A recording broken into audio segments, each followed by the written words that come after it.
Have you ever wondered what happens to our heroes after the spotlight fades? We see them on screen, larger than life, conquering worlds and winning Failure is hearts. relative. But isn't what it? about when the camera stops rolling? Sometimes there's things, and they're just when human. Scarface Today we're going to first talk came out, about it was a legend, failure. a titan of the silver screen, a man whose intensity could set a scene ablaze with a single glance, Al Pacino. But this isn't a story about his triumphs, not exactly. It's about the quiet, unexpected, and some might even say, sad reality of his life today. At 84 years old, the man who gave us Michael Corleone, Tony Montana, and so many other unforgettable characters, is living a life that few would have imagined for him. It's a life marked by loss, by unexpected twists, and by a deep sense of isolation, even amidst the lingering echoes of his fame. Just a few years ago, in 2020, Al Pacino's heart actually stopped beating. Imagine that. The sheer terror. Paramedics brought him back, but something fundamental shifted inside him that day. Forever. And at 84, the man who brought us The Godfather lives a life no one expected. He's been through a lot, like losing a staggering $50 million because of a bad investment, which forced him to take on movies he openly admits he hated just to make ends meet. And then, there's the surprise of becoming a dad again at 83, with a girlfriend who was young enough to be his granddaughter, a situation that even involved a DNA test drama. From that strange journey into fatherhood again to his surprisingly dark beliefs about what happens after we die, we're going to explore why Hollywood's greatest actor might just be its loneliest. Get ready, because this is a story that will make you look at Al Pacino in a completely new light. Al Pacino's story really began in East Harlem, New York City, back on April 25, 1940. His parents, Rosa Girardi and Salvatore Pacino, were Sicilian immigrants, full of hope, trying to build a new life in America. But their dream didn't last long. When Al was just 2 years old, his father packed up and left for California, looking for work as an insurance salesman. That left his mother, Rosa, to raise him all by herself in the tough streets of the South Bronx. Luckily, she had help from her parents, Kate and James Girardi, who had come all the way from Corleone, Sicily. Yes, that Corleone, the town that would later become so famous because of The Godfather. Life in the Bronx in the 1940s and 50s was really hard. Money was always tight, and his father's absence left a big hole in young Al's life, a hole that never truly closed. But his mother, despite all her struggles, gave him something truly special, something that would shape his entire future. She absolutely loved movies. She'd often take him to the theater, where he would get completely lost in the magical stories unfolding on screen.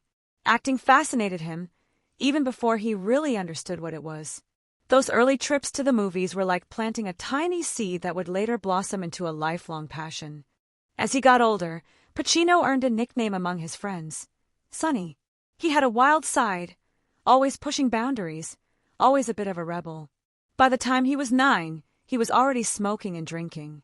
By 13, he was trying marijuana. School just didn't hold his interest, and he was constantly in trouble. Fights, skipping class, breaking rules. It became his daily routine. He was kicked out of several schools before finally getting into the High School of Performing Arts. It seemed like the perfect place for a kid like him, but even there, he didn't stay long. At 17, after a big fight with his mother about what he should do with his life, he dropped out. No high school diploma, no steady job. He spent his teenage years just drifting. He hung out with a group of friends who, like him, didn't really have any direction. Some of them got into serious trouble, some turned to drugs. It's a heartbreaking truth that 3 of his closest friends, Cliffy, Bruce, and P.Y., would later die from drug overdoses. Pacino could have easily ended up the same way, but something kept him going. Acting became his escape, a way to focus all his restless energy on something bigger than himself. He later said that if it weren't for acting, he might not have made it out of that dangerous life at all. Then came the kind of losses that truly change a person forever. In 1962, when Pacino was just 22 years old, his mother died. She was only 43. She had battled depression for many years, and her death hit him harder than anything he had ever experienced. Just a year later, his grandfather James, who had been like a father to him, also passed away. In the span of a single year, the 2 most important people in his life were gone. He later called that time the absolute lowest point of his life. He felt completely lost, like there was nothing left to hold on to. Many years later, in his memoir Sonny Boy, named after the nickname his mother gave him, he wrote about his pain. "If I am lucky enough, perhaps I'll reunite with my mother there. All I want is a chance to walk up to her and simply say, 'Hey, Ma, see what happened to me.'" After losing his mother and grandfather, Pacino completely threw himself into acting. It wasn't easy. He took any job he could find: janitor, busboy, messenger, postal clerk, anything just to pay for acting classes. He studied at HB Studio in Greenwich Village, where he met Charlie Lawton, an acting teacher who would become one of his closest mentors. But money was always a huge problem. There were nights when he had nowhere to go. He slept on friends' couches, and sometimes, when he truly had nowhere else to stay, he even slept in theaters. During the early 1960s, he was so broke that he often had to sleep on the streets while taking whatever tiny roles he could find in underground theater productions. It was a tough, lonely existence, but he never gave up on his dream. Al Pacino's career took a major turn in 1968 when he starred in The Indian Wants the Bronx, an off-Broadway play written by Israel Horowitz. It opened on January 17th at the Astor Place Theater in New York City and ran for 177 performances. His portrayal of Murph had this raw, dangerous energy, yet it felt strangely human. He wasn't just playing a violent troublemaker, he was showing all the complicated layers beneath the aggression. Critics really noticed him, and so did people in the industry. He won the Obie Award for Best Actor, his co-star John Cazale won Best Supporting Actor, and Horowitz received one for Best New Play. But something even more important happened behind the scenes. The Indian Wants the Bronx was staged alongside another Horowitz play called The Sugar Plum, starring Jill Clayburgh, who was Pacino's girlfriend at the time. Through this production, Pacino met Martin Bregman, a man who would truly change his life. Bregman saw something incredibly special in him and became his manager. He would later help Pacino land some of his most iconic roles, like in The Godfather, Serpico, and Dog Day Afternoon. Pacino later said that without Bregman, his career might never have happened the way it did. Just a year later, Pacino made his big Broadway debut in Does a Tiger Wear a Necktie? The play, written by Don Peterson, opened at the Belasco Theater in 1969. It told the story of teenage drug addicts in a rehabilitation center, tackling really tough themes of addiction and redemption. Pacino played Bickham, a troubled young addict with a tough exterior that had deep emotional wounds. The production only ran for 39 performances, but it left a lasting impact. Jack Kroll from Newsweek called him a hood with a poetic soul, and Variety named him the most promising new Broadway actor. At just 29, he won the Tony Award for Best Featured Actor in a Play. That moment changed everything for him. Pacino's ability to bring so much depth to his roles came from years of intense training. He had studied under Lee Strasberg at the Actors Studio in New York City, one of the most respected acting schools in the world. Strasberg was a master of method acting, teaching actors to dig deep into their own emotions to create truly realistic performances. Pacino later said that training with Strasberg gave him the confidence to pursue acting full-time. Al Pacino's journey to playing Michael Corleone in The Godfather wasn't just difficult, it was a constant battle. Today, his performance is legendary, but back in 1972, the idea of casting him almost completely derailed the entire movie. Paramount Pictures wanted a huge, famous star, someone like Jack Nicholson, Warren Beatty, Robert Redford, or Ryan O'Neal. Pacino, at the time, was barely known. He had only one film credit and a strong background in theater, but that wasn't enough for the studio. They didn't see him as a leading man. They wanted someone taller, someone who fit the traditional Hollywood image of a star. Francis Ford Coppola, the director, thought otherwise. He had seen Pacino on Broadway and firmly believed he was perfect for Michael Corleone. Coppola saw something in Pacino that no one else did: the incredible ability to capture Michael's transformation from an innocent war hero into a ruthless mafia boss. Coppola refused to back down, leading to endless fights with the studio. At one point, Paramount even tested James Caan for the role of Michael and gave Coppola an ultimatum: Pacino could stay, but only if Caan played Sonny Corleone. Even after filming started, the studio still wasn't convinced. They watched early footage of Pacino's performance and wanted him gone. Coppola knew he had to prove Pacino's worth, and fast. He decided to film the restaurant assassination scene much earlier than planned. It was a pivotal moment in the film, Michael's first real, bloody step into the mafia world. When the Paramount executives saw it, everything changed. They finally understood what Coppola had seen all along. Pacino wasn't just good, he was unforgettable. From that moment on, his place in the film was secure. That role changed everything for him. His performance earned him an Academy Award nomination for Best Supporting Actor, even though many believed he should have been nominated in the Best Actor category. He actually boycotted the ceremony in protest, refusing to attend because he felt completely sidelined. But even without the win, his career skyrocketed. The Godfather grossed over $250 million against a tiny $6 million budget, won Best Picture at the Oscars, and instantly made Pacino a star. His portrayal of Michael was praised for its quiet intensity, the way he could communicate so much with just a glance. That chilling stare during the restaurant scene became one of cinema's most iconic moments. But getting there wasn't easy for Pacino. He later admitted he was absolutely terrified during filming. The pressure was overwhelming, and the constant threat of being fired loomed over him, making it incredibly hard to focus. He even suffered a severe ankle injury while filming a getaway scene. The pain was so bad he needed injections just to keep going. Strangely, his first reaction to the injury was relief. He thought it might get him fired, which at the time seemed easier than dealing with the immense stress of proving himself. Coppola knew how much Pacino was struggling and did everything he could to help. He adjusted the filming schedule to give him more time to settle into the role. He also leaned on Diane Keaton, Pacino's co-star and romantic interest, who became his emotional support on set. She helped lighten the mood, and they often laughed together after difficult scenes. Pacino would later say that without Coppola's unwavering belief in him, he might never have made it through. In Serpico, 1973, Pacino starred as Frank Serpico, a real-life NYPD officer who bravely blew the whistle on widespread corruption within the department. Pacino prepared for the role by spending a lot of time with the real Serpico, carefully learning how he spoke and moved. He wanted to truly understand the deep sense of isolation that came with standing against his own fellow officers. The production faced challenges right from the start.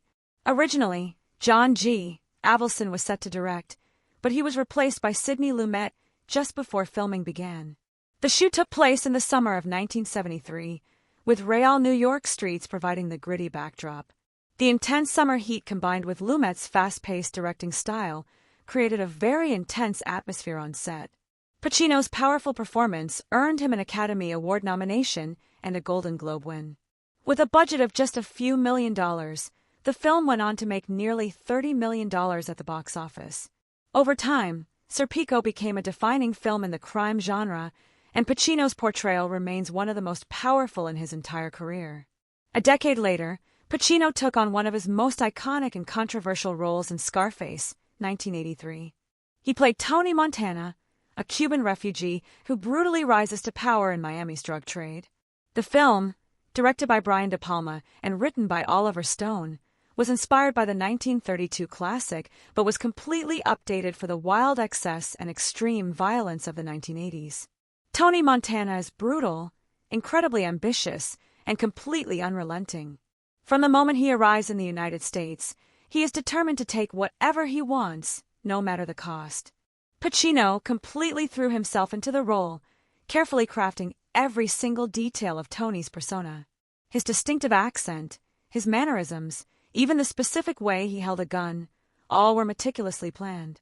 During filming, he suffered a serious burn on his hand after accidentally grabbing the barrel of a hot gun. The injury delayed production, but it clearly showed his incredible dedication to making the character feel absolutely real. The film faced huge backlash upon its release. Critics attacked its extreme violence and heavy use of profanity. The Cuban community in Miami also protested its portrayal of immigrants, arguing that it reinforced harmful stereotypes, which even forced parts of the film to be shot in Los Angeles instead of Miami. But the controversy didn't stop Scarface from finding a massive audience. It grossed $66 million worldwide and quickly became a massive cult classic. Tony Montana's dramatic rise and brutal fall served as a powerful, cautionary tale about unchecked greed and the corrupting nature of power. Lines like, "Say hello to my little friend," became legendary, and the film's influence stretched into hip-hop music, video games, and pop culture around the world. Over time, Scarface was recognized as one of the greatest gangster films ever made, a true benchmark in cinema. In 1992, Pacino played a very different kind of character in Scent of a Woman, a role that finally won him an Academy Award for Best Actor. He starred as Lieutenant Colonel Frank Slade, a blind and bitter Army veteran who spends a transformative weekend with a young prep school student named Charlie Sims, played by Chris O'Donnell. The film follows their journey as Slade teaches Charlie about life, while secretly battling his own deep inner darkness. To prepare for the role, Pacino wore opaque contact lenses to completely block his vision. He even used a cane when the cameras weren't rolling to make his blindness feel truly natural and authentic. His performance perfectly balanced humor with intense emotion, making Slade one of the most memorable characters of his entire career. One of the film's most famous moments is the tango scene, where Slade, despite his blindness, leads a young woman in a perfect, passionate dance. When Scarface first hit theaters in 1983, it caused an absolute uproar. Critics attacked it for its extreme violence, constant profanity, and what many saw as a glorification of drug culture. The infamous chainsaw scene, which happens just 20 minutes into the film, shocked audiences to their core. Some famous writers, like Kurt Vonnegut and John Irving, even reportedly walked out of screenings in disgust. But the controversy didn't stop there.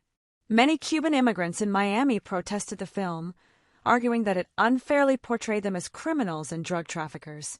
They believed it reinforced harmful stereotypes, turning their entire community into the public face of Miami's drug trade. Even Hollywood insiders saw trouble coming. Martin Scorsese reportedly warned Stephen Bauer, who played Tony Montana's best friend, that Hollywood would hate the film because it exposed their own corruption and dark side. But despite all the negative attention, Scarface was a major success, grossing over $134 million worldwide against a $31 million budget. Pacino's performance was widely celebrated, and his character's signature phrase, "Say hello to my little friend," became instantly recognizable. His Oscar win for Scent of a Woman was seen as long overdue, finally rewarding an actor who had already delivered some of the greatest performances in film history. Over time, Scarface found a second life. It became a huge cult classic, especially in hip-hop and Latino communities, where Tony Montana symbolized ambition, defiance, and the struggle for power. That rise in popularity only fueled the debates. Did Scarface truly warn against excess, or had it accidentally become a symbol of the very thing it condemned? Even now, the discussion continues, proving that some films never truly lose their powerful impact. Years later, Pacino took on another controversial role in HBO's Paterno, a 2018 film about the Penn State child abuse scandal. It focused on a crucial 2-week period in 2011 when Joe Paterno, a football legend with over 400 career wins, saw his entire reputation destroyed. His former assistant, Jerry Sandusky, had been arrested for sexually abusing young boys. Sandusky was later sentenced to 30 to 60 years in prison. The film raised one haunting question: how much did Paterno truly know? Pacino's performance captured a man completely torn between his football empire and the growing scandal. In one scene, Paterno recalls a 2001 report from an assistant coach who had seen Sandusky molesting a boy in a team shower.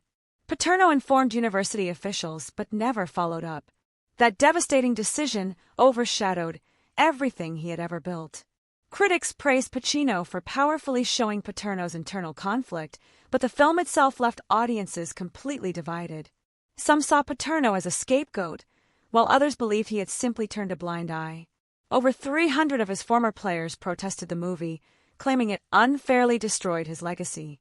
Just months after being fired from Penn State, Paterno died of lung cancer at age 85. The film didn't take a side. Instead, it forced viewers to decide whether Paterno was guilty of inaction or simply caught in a flawed system that failed everyone involved. Pacino stepped into yet another controversial role in 2013 with HBO's Phil Spector. The film explored the complex life of the legendary music producer, known for revolutionizing sound in the 1960s, and for his truly bizarre personal life. In 2003, Spector was accused of murdering actress Lana Clarkson at his mansion.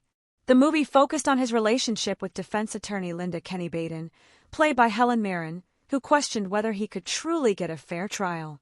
Unlike a typical courtroom drama, Phil Spector didn't focus on the legal battle. Instead, it showed a man losing complete control of his own narrative. Was he a misunderstood genius, or was he exactly what the world believed him to be? The film never gave a clear answer, leaving audiences as conflicted as they were when the case first made headlines. Off-screen, Pacino faced his own crushing real-life drama in 2011. He discovered he had lost an astonishing $50 million. His longtime accountant, Kenneth Starr, had been running a massive Ponzi scheme. Pacino, who had spent decades earning millions per film, was nearly wiped out overnight. Starr had built a reputation as a trusted financial advisor, managing money for Hollywood's biggest stars. But behind the scenes, he had been systematically stealing from them. When the scheme finally collapsed, he was arrested and sentenced to 7 years in prison. Pacino had just returned from an expensive European vacation, only to learn the money was completely gone. In his memoir Sonny Boy, he described the moment he realized the full extent of the betrayal. "I had $50 million, and then I had nothing." To recover, Pacino took on unexpected projects. He starred in Jack and Jill, a film he later openly admitted he only did for the paycheck. He took speaking engagements and even appeared in commercials. He called that time a crazy montage of loss, but in the end, it taught him resilience. Even at the very top of Hollywood, no one is untouchable. The experience was a stark reminder that even the most successful people can be vulnerable to betrayal and financial ruin. It was a humbling period for the legendary actor, forcing him to reevaluate his priorities and fight his way back from what felt like rock bottom. Al Pacino has never been just an actor. He has always been a storyteller. He's someone who looks for deep meaning in the roles he plays and the projects he takes on. His passion for acting goes far beyond just performing. He wants to truly understand the craft, break it down, and share it with others. That incredible drive led him to step behind the camera. His first major project as a director was Looking for Richard in 1996. This was not a traditional film. It was a documentary, a performance, and a very personal journey all in one. Pacino wanted to show why Shakespeare still matters today. He chose Richard III, a powerful play about ambition and the corrupting nature of power, and set out to prove that its themes still resonate with modern audiences. The film moves between different styles. There are dramatized scenes from Richard III with incredible actors like Alec Baldwin, Winona Ryder, and Kevin Spacey. There are also insightful interviews with scholars and other actors, including Kenneth Branagh and Vanessa Redgrave. The film was a huge success. It won the Directors Guild of America Award for Outstanding Directorial Achievement in a Documentary in 1997. Critics praised it for making Shakespeare accessible and engaging to a wider audience. Peter Travers described it as a great adventure and outrageous fun. 4 years later, in 2000, he directed Chinese Coffee. This was a completely different kind of project. It wasn't about history or literature. It was about two men sitting in a room, just talking, exploring their friendship and regrets. The film was adapted from a play by Ira Lewis, and Pacino had actually performed it on stage in 1992. The story follows Harry Levine, a struggling writer played by Pacino, and Jake Mannheim, a photographer played by Jerry Orbach. Set in 1982 in Greenwich Village, it takes place over a single intense night as the two friends have a long and incredibly honest conversation. It premiered at the Telluride Film Festival in 2000 and was later screened at the Tribeca Film Festival.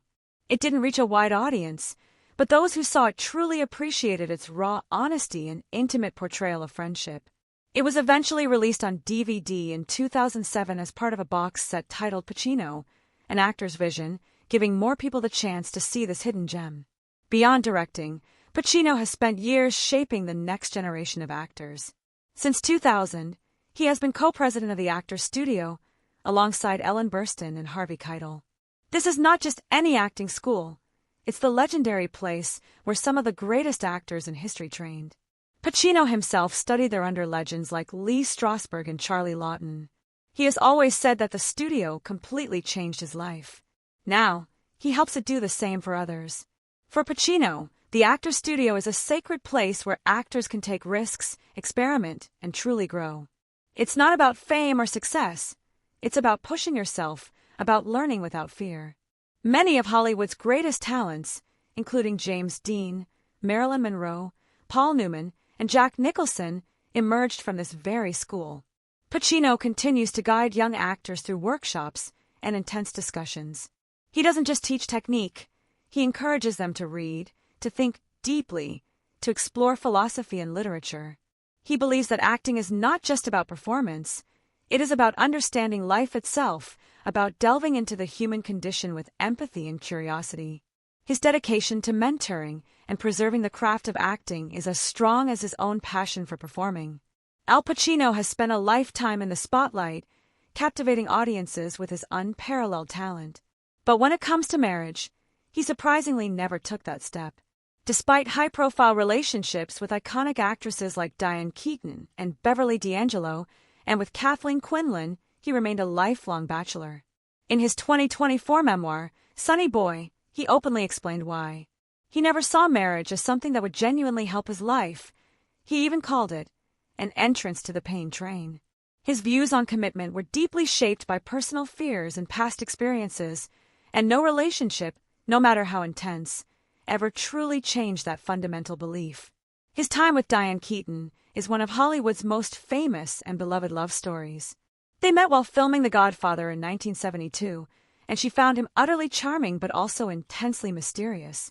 Their relationship lasted on and off for many, many years, a complex dance of passion and independence. But by 1990, Keaton had reached her limit. While filming The Godfather Part 3, she gave him an ultimatum: commit to her, or it was over.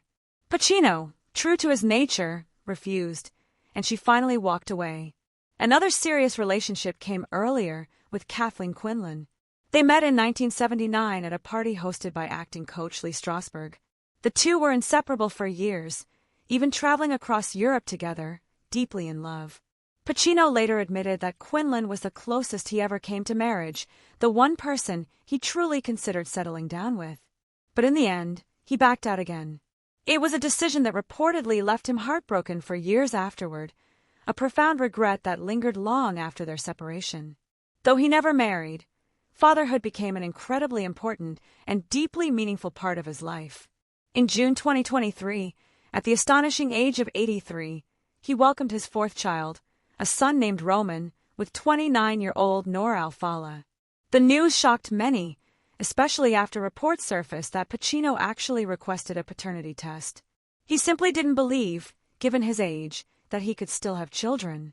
When the results confirmed Roman was his, he embraced fatherhood again with a renewed sense of purpose. Pacino and Al-Fallah began dating in 2020 during the pandemic, but their relationship wasn't public until April 2022. Their 54-year age gap, understandably, drew a lot of attention. Though Al-Fallah was known for dating older men, she had been linked to Mick Jagger and Clint Eastwood in the past. Roman is her first child, but Pacino already had 3 other children, twins Anton James and Olivia Rose, born in 2001 with Beverly D'Angelo, and his eldest daughter, Julie Marie, born in 1989 with acting coach Jan Tarrant. Becoming a father again at 83 truly changed his life. His own father abandoned him when he was young, and he has always been determined never to repeat that cycle with his own children. Even after separating from Al-Fallah, he remained deeply involved in Roman's life. He connects with Roman through video calls, and the two even play harmonica together, creating a unique bond. It's a testament to his desire to be a present and loving father, despite his unconventional path. At 84, Pacino is still working, still creating, still driven by that restless artistic energy. In 2021, he starred in House of Gucci, and his upcoming projects prove he has absolutely no plans to slow down. One of the most anticipated is Modi, a film about the eccentric Italian artist Amedeo Modigliani, directed by none other than Johnny Depp. The film follows 3 intense days in Modigliani's life as he struggles with his art and personal demons, a role perfectly suited for Pacino's dramatic intensity. Pacino is also starring in The Ritual, a horror film based on the chilling true story of Emma Schmidt's exorcisms.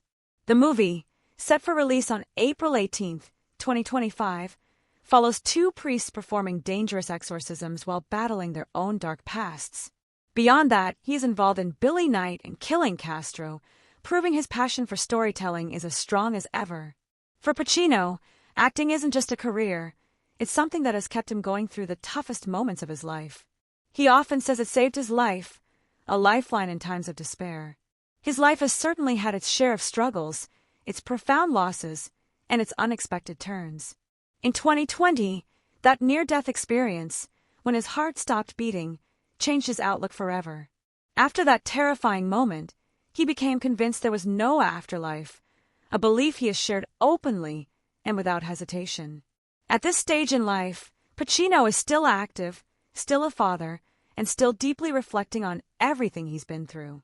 He never followed the traditional path, but that never stopped him from living a truly full, if often complicated life. Whether on screen or off, he remains one of the most fascinating and enduring figures in Hollywood, a man who has lived many lives, both real and imagined. What do you think about Al Pacino's journey? Does his story make you see him differently? We'd love to hear your thoughts in the comments below.